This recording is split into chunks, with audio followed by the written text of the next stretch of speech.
खबर शामिल करते हैं बलवाल से, जहां मुल्क भर की तरह ललियानी में भी जश्न ईद मिलादुन्नबी को पूरे जोश व खरोश से मनाया गया, जिसमें चांदनी चौक से जुलूस को निकाला गया और गवर्नमेंट हाई स्कूल में इख्तिताम पजीर किया गया, जहां महफिल मिलाद नबी अकरम सल्लल्लाहु अलैहि वसल्लम मुनक्किद की,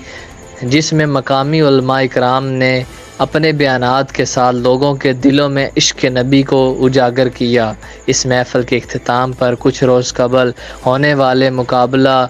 हुस्न किरात व हुस्न नात में जीतने वाले तलबा में इनामात तकसीम किए गए। कैमरा मैन के साथ हसीब खानी, नकवी मीडिया, ललियानी।